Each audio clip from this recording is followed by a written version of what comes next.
Having the correct playoff strategy for your fantasy league could be the difference between you winning the league and losing the league, between streaming quarterbacks, defenses, kickers, and things like that. Making sure you have the right guys on your bench, and we're going to tell you how to optimize your roster for the playoffs and how to win your fantasy football leagues today. Drop a like and make sure you're subscribed if you play fantasy football. If you enjoy this video, it's one of our most popular videos every year, so we're going to keep doing it until you guys tell us that you don't like it anymore. So let's start here. You're going to put the guys in your lineups that got you here, okay? Do not overthink start-sit decisions based on matchups in the playoffs. A lot of people will drastically adjust their rest of season or playoff rankings because of rest of season schedule. And the fact of the matter is that may matter for like flex level guys. An example of somebody that might matter for is like potentially like a Jameson Williams, who if Amon-Ra St. Brown were to play, for example, versus the Cowboys, he would be a very good play in your flex spot, maybe if you're deciding between two guys in a more shallow league because of the matchup against the Cowboys.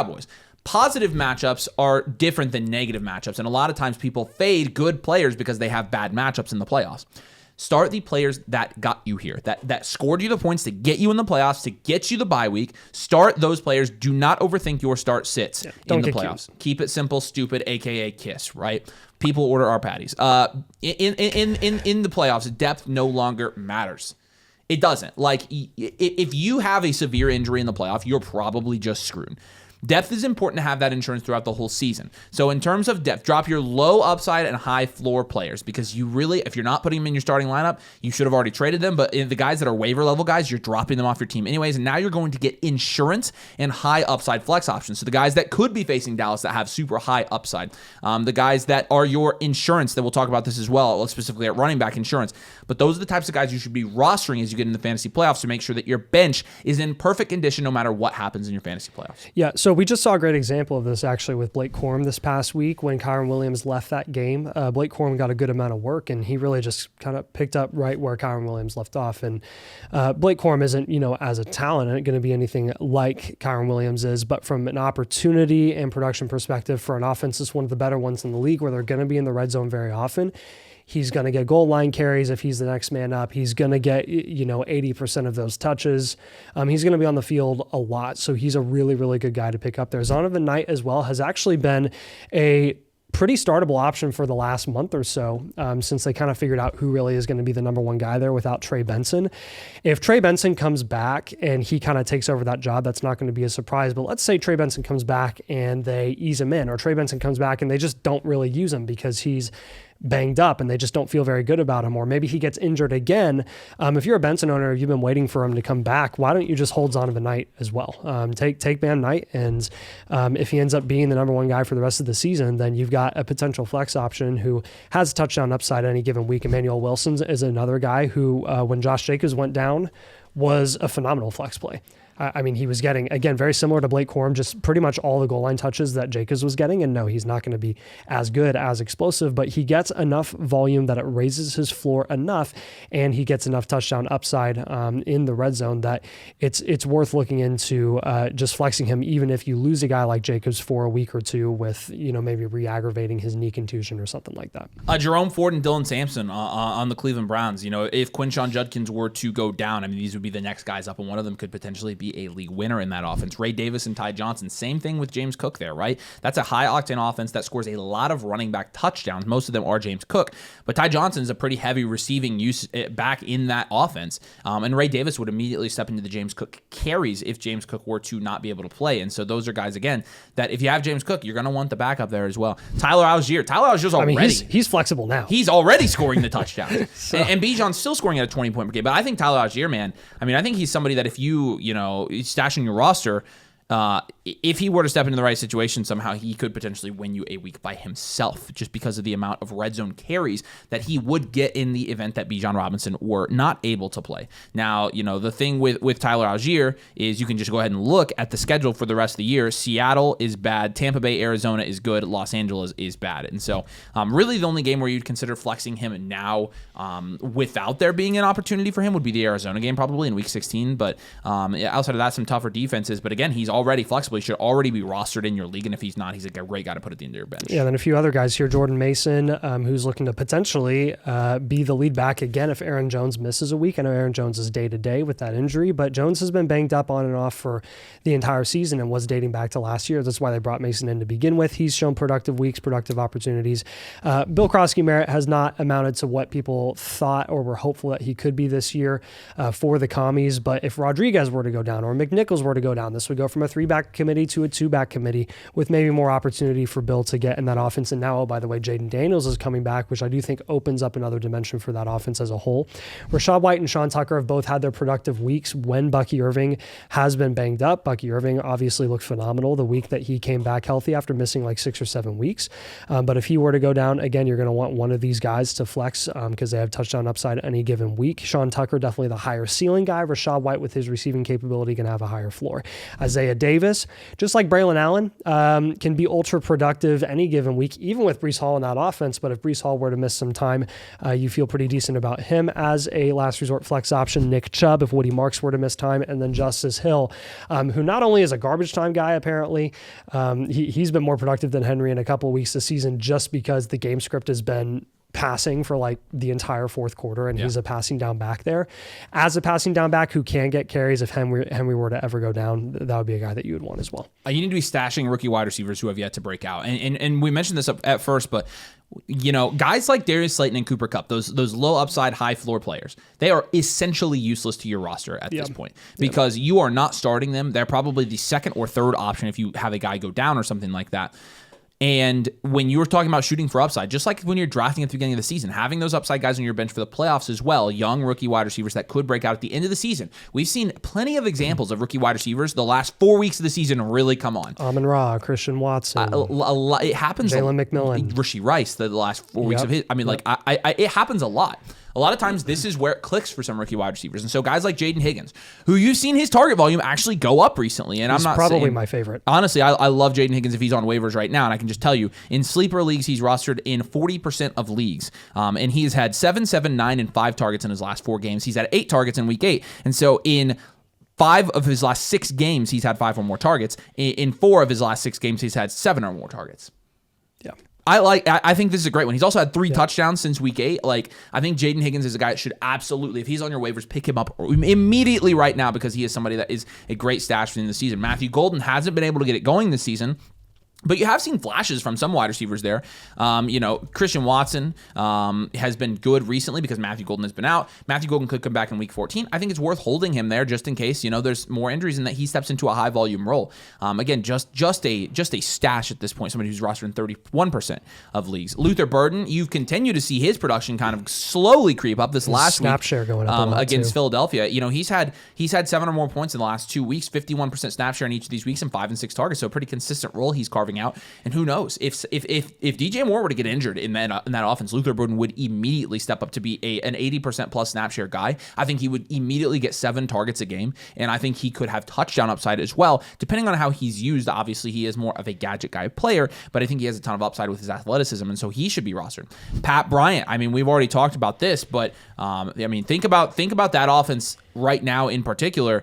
I mean, that offense has already been like Troy Franklin has stepped in and kind of been the wide receiver one for Courtland Sutton. But Pat Bryant the last 2 weeks, he had 7 points against Washington, and the week before the bye against Kansas City, he had 13 points, and that's with no touchdowns. He's doing this without touchdowns. 6 and 7 targets in his last 2 games, rostered in 5% of sleeper leagues. Pat Bryant's a guy that I want on my fantasy rosters just in case he has a late season breakout, a guy that could step into a lot of opportunity. Chim DK had a good week 2 weeks ago, had a fumble this last week and ended up not getting a ton of usage, only 4 targets and caught 1 of them. But again, he is a guy that when you don't have an Ellick there, when you don't have Calvin Ridley obviously out for the season, Chim DK might get 7 targets and might score a touchdown for you. Also has the special teams.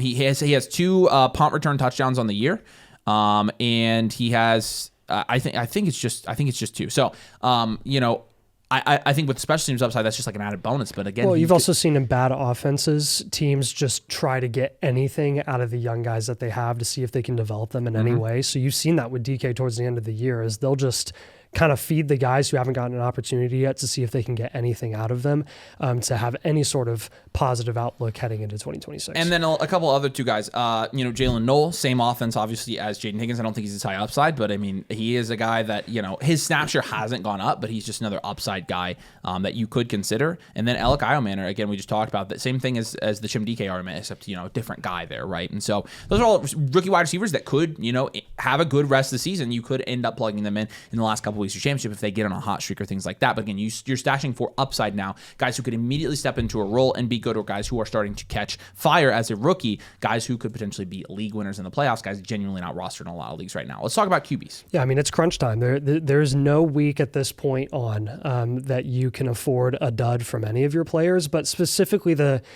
guys that you just expect a floor of like 15 points from, and that's quarterback mainly, you can't get a dud from your quarterback. So some of the best matchups that we've seen for guys that you could just stream, again, if you don't have one of those elite level quarterbacks like Mahomes or Allen or Drake May, you're kind of deciding who you want to start between, say, a Baker Mayfield or a Sam Darnold or a guy that's on waivers available that maybe has a better matchup. So if you are streaming QB in week 15, the first round of the playoffs, Trevor Lawrence is going up against the New York Jets. Trevor Lawrence has been anything but consistently reliable this season, but he has had very productive games this year of 21, 27, 22, 20, and 21 points.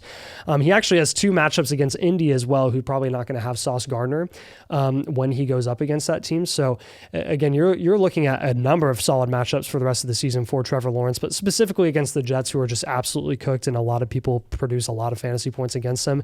He's a really, really good option to look at. Tua Tagovailoa against the Steelers. The Steelers have had one of the most inconsistent defenses this season, honestly a lot more bad than good. Tua has been even more unreliable than Trevor Lawrence, but he has also had some really good ups this season. Going up against the Steelers, that is a type of matchup where I'd be like, yeah, he's a pretty decent streamable option. Then when you're looking at week 16, right, round 2 for the playoffs, you got Tua again against the Cincinnati Bugles, right? So Tua generally going to be a waiver level player, a streamable level quarterback. Going up against Cincinnati, pretty much the only team that I've ever seen not play well against Cincinnati, ironically, was Lamar freaking Jackson, which I did not expect, but this is the way of things, I guess, this year in 2025. It's been insane. Aaron Rodgers, yes, he has a broken left wrist, going up against the Lions, who have not looked like the Lions of the past couple of years.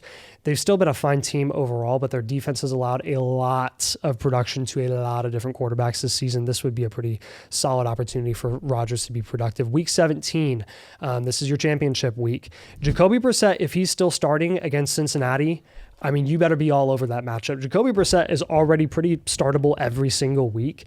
But this matchup specifically against Cincy, this is going to be a shootout between these two teams. Brissett has shown that he's more than capable of being the top option for the Arizona Cardinals this year. From a fantasy perspective, he's been great for McBride, probably good for Marvin Harrison if I were to bet over the next few weeks. And going up against Cincy and that Joe Burrow offense, I mean, this is going to be where like both teams score over 30 points. This is going to be a phenomenal streaming start if Brissett plays. If not, I guess you could gamble and maybe go with Kyler, but I honestly would feel a lot better about Brissett with that passing volume. Then we got Geno going up against the Giants. Geno has been incredibly shaky this season, but he also has had some pretty high upside games over the course of this year as well. The Giants, I mean, you just saw them allow like 30 plus points against New England.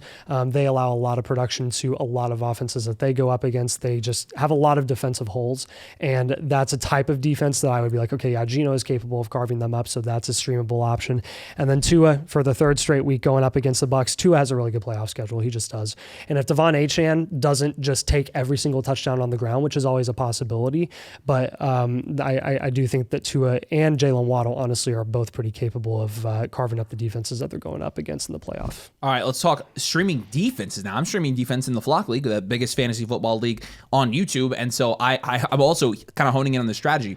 For week 15, look at the 49ers versus the Titans. And we're going to try to give you defenses here that aren't rostered in most leagues, so the non like top 12 defenses that are consistently rostered everywhere. But the 49ers could be on waivers this week because they do have a bye week, and if you have a roster spot situation, you could pick them up potentially off of waivers. So the 49ers obviously against the Titans, a good defense this week.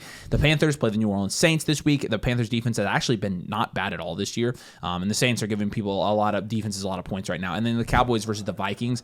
If they have Max Brosmer out there again, like, you are absolutely starting the Cowboys defense this week, even though their defense is absolute butter cheeks. It is a bad defense versus a horrible offense and a horrible quarterback. In week 16, you're looking at the Chiefs versus the Titans. Again, anybody who plays the Titans in a given week is going to be a streaming option. So the Chiefs, especially this week. The Cardinals in week 16 versus the Atlanta Falcons. The Saints versus the Jets. And then the Jets versus the Saints. Both defenses in that matchup, which any one of them could be streamable during that week. And then week 17, the Rams have the Falcons that week. And again, you've got Kirk Cousins still for the Falcons. The Saints play the Titans that week. There's your Titans matchup. The Steelers versus the Browns. And then the Lions potentially facing the Vikings as well, depending on who the quarterback there is for the Vikings. And the other thing here, looking at kickers. These are kickers that you should probably avoid. We're trying to identify kickers in bad weather games, and so these are generally the guys that are going to be, in outside situations this time of year. And of course, in the northeastern U.S., it's going to be very cold, and so these are bad weather kickers. Do not start or pick up these guys for the playoffs if you can help it, and we'll give you the guys who appear the most on here as well. The Raiders, I'm not going to act like I know the kicker's name. Some of them I do. I'm not going to give you the kicker name. I'm going to give you the teams, and you can make the kicker connections because I do not know all the kickers. Raiders at Eagles, obviously the both of those kickers, Raiders and Eagles. Bills at Patriots, Commanders at Giants, Browns at Bears, Dolphins at Steelers. All could be bad weather games in week 15, so you might want to stay away from those games for kickers.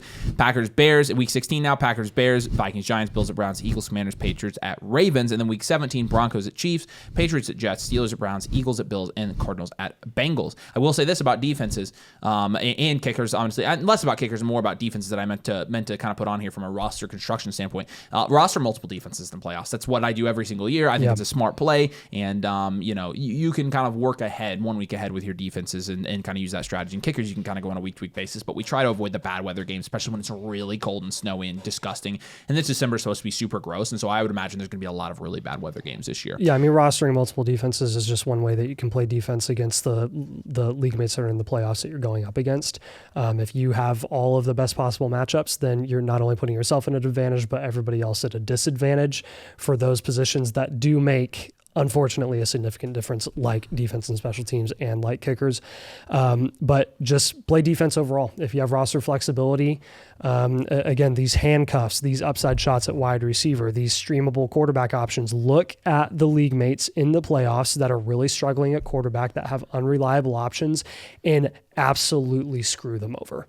That's how you get a leg up over your league mates. That's how you give yourself a 1% or 2% chance better at making a championship run and winning your league. Yeah, so again, if you found this video helpful, do us a favor and drop a like. It tells us that you still enjoy this video, you still want to support out this video, and make sure you're subscribed as well. It supports Nathan and I, supports the channel, but we appreciate you guys. We'll have the matchups video for tomorrow, and we'll get ready for winning the last week of the regular season. Peace out. We'll see you then.